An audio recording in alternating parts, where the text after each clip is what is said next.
आपके साथ सोनिया चौहान। हरियाणा की खबरों में आप सभी का स्वागत है। रुक करते हैं खबरों की ओर।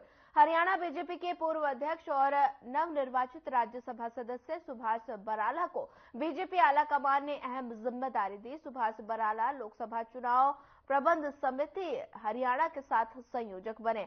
बता दें कि विधायक असीम गोयल को सह संयोजक की जिम्मेदारी दी गई। दिल्ली में सभी राज्यों की लोकसभा चुनाव प्रबंधन समितियों की बैठक हुई। बीजेपी अध्यक्ष जेपी नड्डा ने बैठक ली और राष्ट्रीय संगठन महामंत्री बीएल संतोष भी इसमें मौजूद रहे।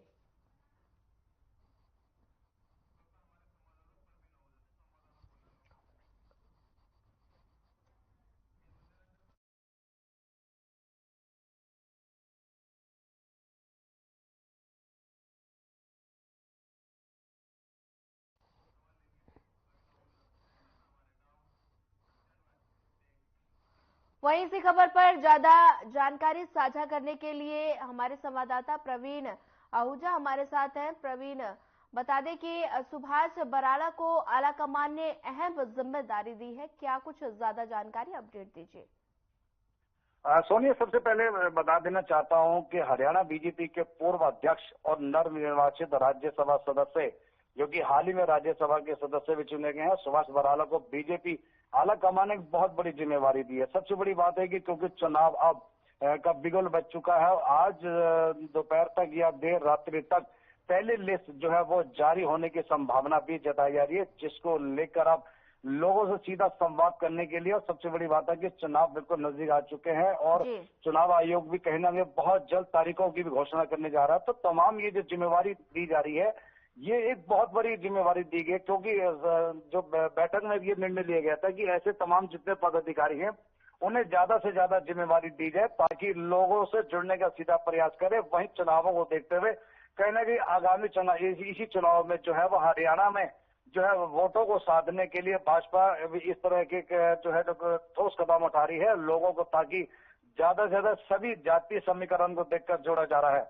क्योंकि जो सुभाष बराला है ये अपने जो है ये पहले भी इसके पार्टी के अध्यक्ष रहे हैं और काफी सराहनीय कार्य रहा है। तो इसको लेकर जो बहुत बड़ी जिम्मेवारी दी है और इसको लेकर अब बैठक भी होने जा रही है। और बैठक में जो आगामी जो चुनाव है, इसमें जो चुनाव में जो रूपरेखा किस तरह से बनाई गई है, किस तरह से लोगों से सीधा संवाद करना है, या यूं कहे कि लोगों के दिलों में किस तरह सरकार की योजनाओं को लेकर पहुंचना है, तो तमाम चीज को लेकर जो है ये एक बहुत बड़ी जिम्मेवारी दी गई। जी सोनिया।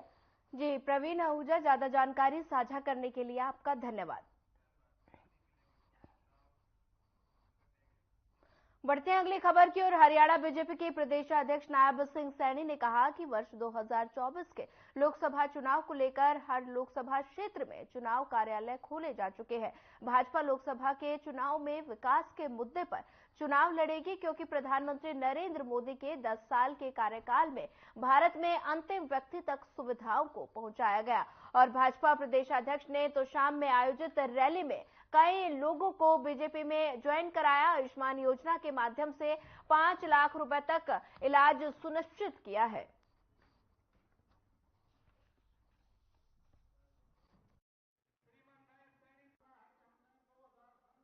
आज अनिल जी, हमारे अनिल शर्मा जी ने एक भव्य कार्यक्रम का आयोजन किया है। नरेंद्र मोदी जी की नीति है, मनोहर लाल जी की नीति है, उनसे प्रभावित होकर के कई लोगों ने आज पार्टी को भी ज्वाइन किया है और एक बड़ा कार्यक्रम है। यहाँ इस तोशाम के अंदर उन्होंने बड़ी रैली का आयोजन किया है, जिसके अंदर हजारों की संख्या में लोग और बहनें यहाँ पर पहुंची हैं। मैं अनिल जी को बहुत बहुत बधाई देना चाहता हूं।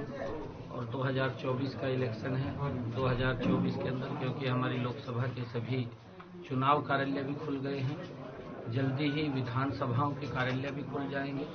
आदरणीय मुख्यमंत्री जी कल 90 के 90 विधानसभाओं के कार्यालयों को श्री गणेश करने वाले हैं। और क्योंकि हमने 10 की 10 लोकसभा की सीट, नरेंद्र मोदी जी ने जो 10 वर्षों के अंदर इस डबल इंजन की सरकार ने काम की है, मनोहर लाल जी और नरेंद्र मोदी की ईमानदारी से काम किया। आज मैं देख रहा था, क्योंकि यहाँ से तोशाम से लंबे समय से कांग्रेस की विधायिका रही है, और अगर उस बात का आंकलन भी करें कि वो लंबे समय तक सत्ता के अंदर रहे हैं, उसके बावजूद भी तोशाम क्षेत्र पिछड़ा रहा है। मनोहर लाल जी के नेतृत्व के अंदर इस क्षेत्र के अंदर अंतिम टेल तक पानी पहुंचा है और आदरणीय प्रधानमंत्री जी ने हर घर के अंदर नल और स्वच्छ जल पहुंचाने की व्यवस्था की है। इन सब बातों को लेकर के चाहे विकास के इस क्षेत्र की बात हो, विकास के अंदर भी ये दूसरे अन्य क्षेत्र से ज्यादा विकास के कार्य है।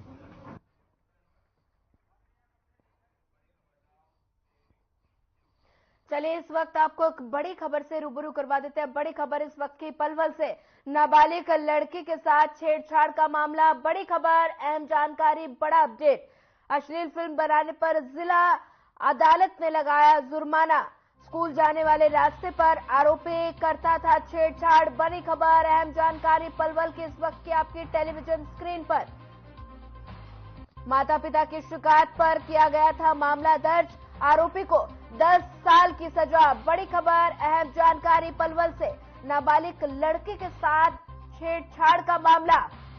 अश्लील फिल्म बनाने पर जिला अदालत ने लगाया जुर्माना।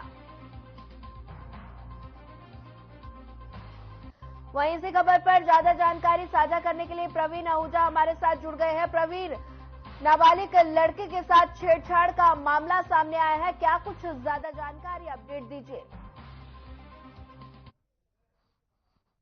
कि नाबालिग लड़की के साथ छेड़छाड़ करना और अश्लील फिल्म को बनाकर उसके पिता को भेजने पर जिला अदालत ने पहले जब 2020 में जब मामला दर्ज हुआ था तो 10 से संज्ञान लेते हुए इस मामले को बड़ी गहनता से लिया गया और 3 साल लगातार जो कार्रवाई चली है, अदालती कार्रवाई चली है। उसके बाद कल देर रात्रि तक, सबसे बड़ी बात है कि बहुत देर तक, हालांकि जो अदालत का कार्य होता है वो 5 बजे तक होता है, लेकिन लगभग 7:30 बजे तक कल इसका जो डिसीजन सुनाया गया है कि अदालत ने ये बताया कि 10 साल की कठोर सजा व 5 लाख का जो आरोपी है, जो नाबालिग लड़की का छेड़छाड़ करता था, उसके ऊपर जुर्माना भी लगाया है। वही सबसे बड़ी बात है, जो आरोपी था स्कूल से निकलकर घर को जाने वाले रास्ते पर अक्सर इस नाबालिग लड़की का छेड़छाड़ किया करता था और उसके जो राह चलते उसकी फिल्म बनाया जाता था। और इसमें सबसे बड़ा जो मामला देखने में जो आया, संज्ञान में लिया गया, जब पुलिस को जब माता पिता ने जब आरोपी के खिलाफ जो तहरीर दिए तो उसमें हैरानी की बात खुलासा ये हुआ था कि वो लड़का लड़की के साथ अश्लील पिक्चर बनाकर उसके पिता को उसके जो मोबाइल के व्हाट्सएप के माध्यम से भेजेगा। ये सबसे बड़ा हैरान कर देने वाला मामला था कि इस कदर संकीर्ण सोच, इतनी घटिया सोच अगर आरोपी की हो सकती तो क्या होगा आने वाले समय में। तो उसको लेकर अदालत ने सख्ती से कार्रवाई करते हुए तो कल देर शाम तक जो आरोपी के खिलाफ जो जजमेंट दी है, सुनवाई करी है, इसमें अतिरिक्त जिला एवं सत्र न्यायाधीश माननीय प्रशांत राणा की अदालत ने देर शाम को आरोपी के खिलाफ फैसला सुनाया है और इसमें 10 साल की सजा और 5 लाख के जुर्माने के साथ जो पीड़ित परिवार है, जो नाबालिग लड़की है, उसको 3 लाख रुपए के मुआवजे की राशि देने का भी आदेश जारी किया गया है, जिसको लेकर तमाम क्षेत्र में चर्चा का विषय बना हुआ है कि क्या इस तरह की संकीर्ण सोच के, मानसिकता के भी लोग हैं जो एक तो नाबालिग लड़की के साथ इस तरह से छेड़छाड़ है और उसके बावजूद उसकी अश्लील फिल्म बनाकर उसके पिता को भेजने का जो मामला है, इसको लेकर पूरे जिले में चर्चा का विषय बना हुआ है। जी सोनिया। जी प्रवीण आहूजा, ज्यादा जानकारी साझा करने के लिए आपका धन्यवाद। हरियाणा के कैबिनेट मंत्री कंवरपाल गुर्जर ने मीडिया से बातचीत करते हुए कई मुद्दों पर विस्तार से चर्चा की और इस दौरान कैबिनेट मंत्री ने इंडिया गठबंधन पर निशाना भी साधा और कहा कि लोकसभा चुनाव को लेकर बीजेपी पूरी तैयार है। और आगे उन्होंने कहा कि मोदी सरकार ने धारा 370 हटाई, जनता उन्हें 370 सीटों का आशीर्वाद देगी। वहीं एनडीए सरकार 400 पार जीत दर्ज करेगी। लोकसभा चुनाव को लेकर उन्होंने कहा कि अभी हमारा किसी से कोई गठबंधन नहीं है और इस पर शीर्ष नेतृत्व फैसला करेगा। वहीं उन्होंने कहा कि चुनाव समिति लोकसभा प्रत्याशियों के नाम पर मंथन करके शीर्ष नेतृत्व को भेज देगी और आगे का फैसला शीर्ष नेतृत्व करेगा। जल्द ही लोकसभा प्रत्याशियों के नाम घोषित हो जाएंगे। वहीं हिमाचल के सियासी हलचल पर उन्होंने कहा कि वो उनकी पार्टी का अंदरूनी मामला है और लेकिन कोई बात तो होगी जो उनके विधायक इतने नाराज है और उन्होंने पार्टी के खिलाफ जाकर वोट किया। वहीं उन्होंने कहा कि इंडिया गठबंधन से कोई खास फर्क नहीं पड़ेगा और इंडिया गठबंधन के जो हालात दिख रहे हैं उससे इंडिया गठबंधन चलने वाला नहीं है। ये लक्षण तो उसके चलने के हैं नहीं। अब देखो क्या चलता है, काफी लोग छोड़ के चले भी गए और आने वाले टाइम में मुझे लगता है कि और भी लोग छोड़ के जाएंगे। तो इसमें सर नहीं, देखिए ये तो कोई निश्चित बात नहीं है कि विधायक आएंगे नहीं आएंगे, हो भी सकता है। अभी तो हाईकमान ने फैसला करना। कुछ विधायक भी ऐसे हैं जो चुनाव लड़ना चाहते हैं एमपी का, तो पार्टी क्या फैसला करती है विधायकों के पक्ष में करती है, या जो हमारे पहले जो हमारे एमपी रहे उनके पक्ष में करती है, या नया कोई कैंडिडेट लेकर, ये तो हाईकमान का फैसला है, वो जो भी विचार करेगा। अब उसके बारे में मैं क्या बता सकता हूँ सर, जो निश्चित तो कुछ भी नहीं है। ये भी फाइनल नहीं है कि सारे सीटिंग वालों को मिलेगी, कुछ सीटिंग वालों को मिलेगी।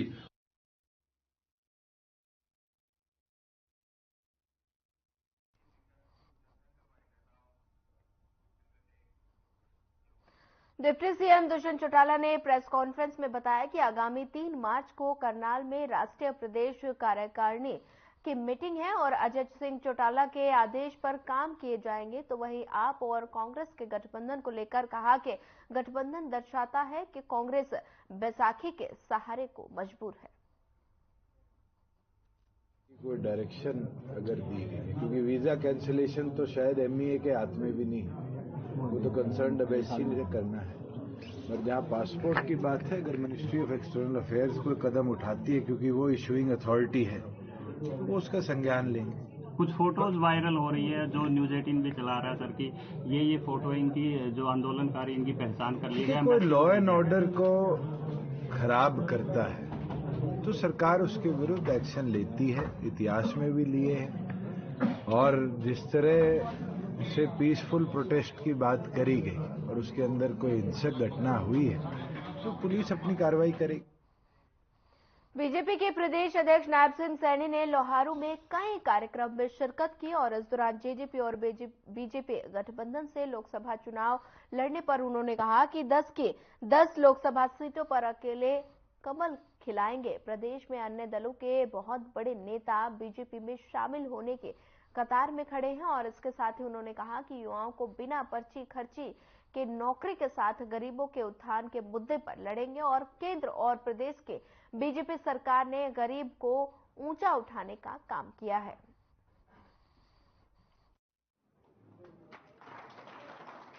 देखिए, आज सुबह के सिवानी और फिर लोहारू के अंदर कई कार्यक्रम थे।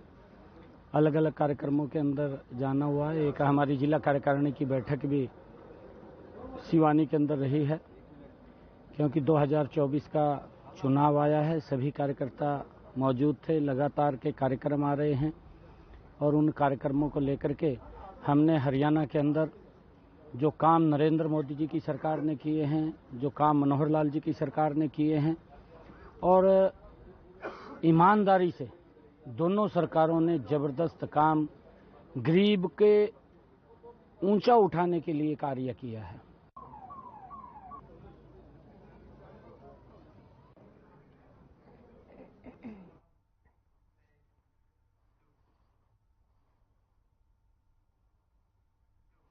विधानसभा अध्यक्ष के हिमाचल में कांग्रेस के 6 विधायकों को अयोग्य करार दिए जाने पर झज्जर जिले के हल्का बादली के कांग्रेस विधायक कुलदीप वत्स ने खुशी जताई। उन्होंने कहा कि कांग्रेस हाईकमान का ये ऐतिहासिक फैसला है। हिमाचल में कांग्रेस ने इन आधा दर्जन विधायकों ने पार्टी की पीठ में छुरा घोंपने का काम किया, जिसके बाद इस प्रकार का फैसला लेना बेहद जरूरी था। विधायक कुलदीप वत्स झज्जर में अपने कार्यालय में मीडिया से बातचीत कर रहे थे और यहाँ बता दें कि उन्होंने हिमाचल प्रकरण में भाजपा को मुख्य हाथ होने से कतई इनकार नहीं किया और कहा कि सच्चाई तो ये है कि वहां पर भाजपा ने प्रजातंत्र का गला घोटने का काम किया।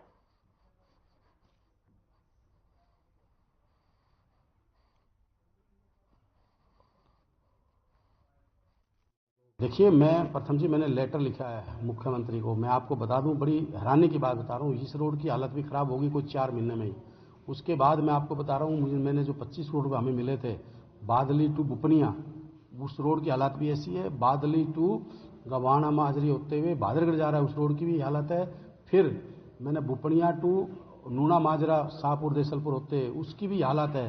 तो ये पूर्ण रूप से इनके रोड़ी भी हजम है, क्रेशर भी हजम है, पत्थर भी इनका हजम है और पूर्ण रूप से भ्रष्टाचार इसमें हो रहा है। और मुख्यमंत्री जी इसमें आंख मूंद के बैठे हैं। जेजेपी के हमारे जो डिप्टी सीएम है वो नहीं कहते कि मैं ना खाऊं ना खाने दूं, उसने पूर्ण रूप से ठेकेदारों के साथ मिलकर इसका ये हालात है।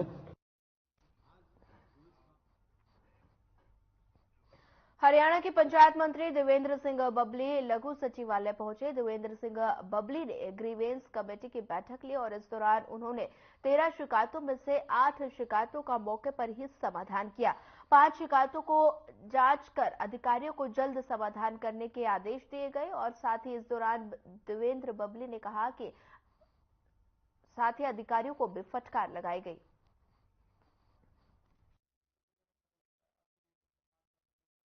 आज इसमें 13 विवाद आए थे, उनमें से 8 में फैसले लिए गए हैं और 7 अभी बाकी हैं जो देखा जाएगा। तो अधिकारियों को उसमें निर्देश दिए गए हैं, ज्यादा जो कार्रवाई होगी वो कार्रवाई करेंगे। देखिए, बाजरे की भावांतर योजना है, इसका लाभ आज तक भी किसानों को नहीं मिल पाया है। दूसरा सीजन शुरू हो गया है। तो देखिएगा, जो डाटा सरकार के पास अपलोड हुआ था, जो भावांतर में जो पैसा देना था करीबन मेरे ख्याल से 450 रुपए था, जो अब की बार का भावांतर बाजरे में सरकार के द्वारा दिया गया है। सरकार के द्वारा पैसा रिलीज किया गया है। फिर भी अगर आपके पास ऐसे कुछ किसान हैं जिनका नहीं हुआ तो जो काम करें उसको रिलीज करें। पूरे जिले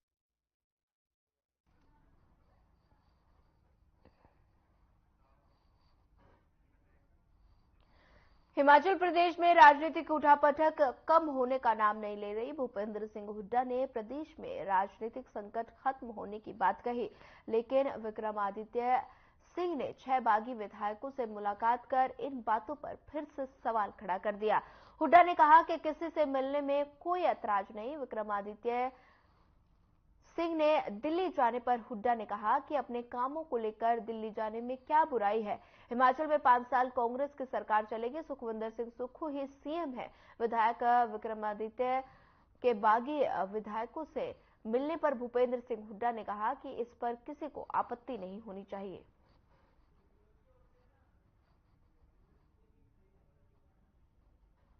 उनकी बात कराई है।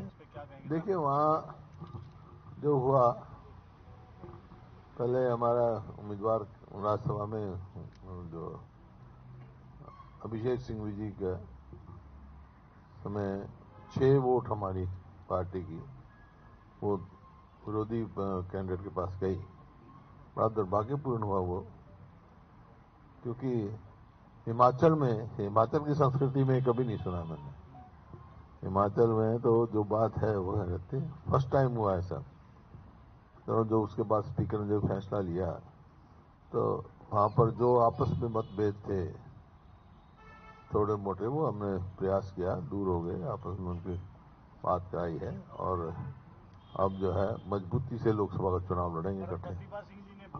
नहीं, किसी ने नहीं कहा, किसी सरकार ने ये कहा था कि पूछा था ये सवाल, हाइपोथेटिकल सवाल करा। मैंने कहा भाई वो कहने भी किसकी है, मगर ये चीफ मिनिस्टर है।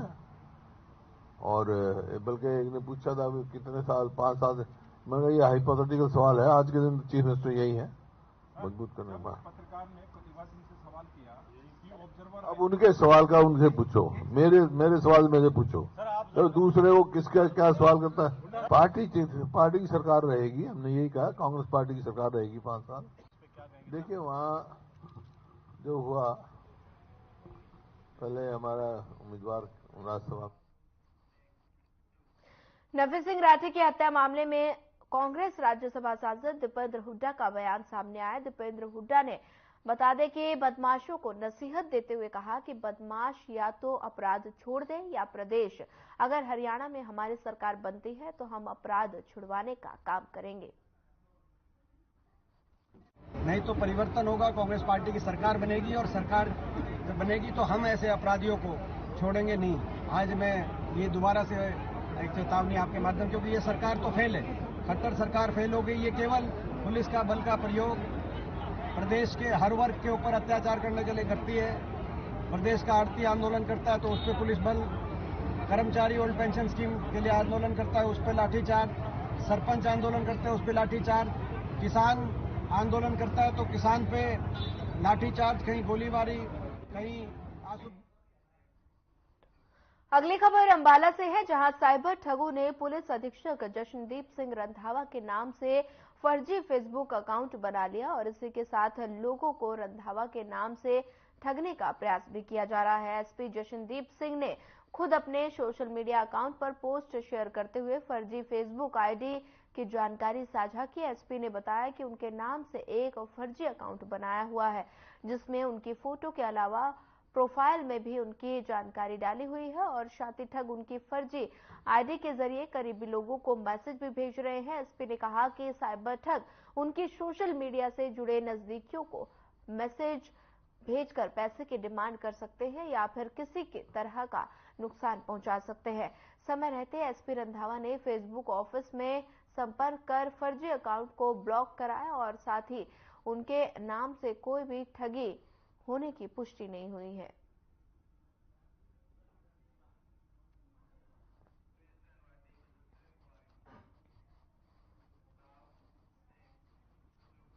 इनेलो प्रदेश अध्यक्ष नफे सिंह राठी हत्याकांड में आरोपियों से आज पुलिस ने शुरू कर दी है। आपको बता दें कि बहादुरगढ़ के लाइन पर थाना पुलिस ने आरोपियों को नोटिस जारी कर पूछताछ के लिए बुलाया था, तो वहीं कांग्रेस नेता विजेंद्र राठी और संदीप राठी से भी पूछताछ कर रही है।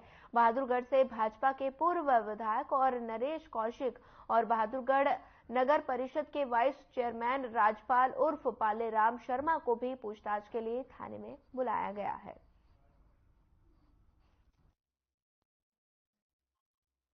ऐसा है, जो 3 दिन पहले हमारे यहाँ जटवाड़े में श्री नफे राठी जी की अज्ञात आदमियों ने हत्या कर दी, उसके लिए कल एसएचओ साहब का नोटिस आया था कि भाई आपका मृतक के परिवार वालों ने शंका जाहिर करी है, तो उस नोटिस पे आए थे आज। पुलिस वालों ने किस तरीके के सवाल किए? पुलिस वालों ने यही सवाल किया भाई हत्या से रिलेटेड, भाई आपका उनसे क्या वास्ता था, क्या था। उसके लिए हमने उनको सारी तसल्लीबख्श जवाब दिए कि भाई जब भी आप हम बुलाओगे हम तैयार हैं हर तरह की। फिलहाल इस बुलेटिन में इतना ही। ज्यादा खबरों के लिए बने रहिए हमारे साथ। नमस्कार।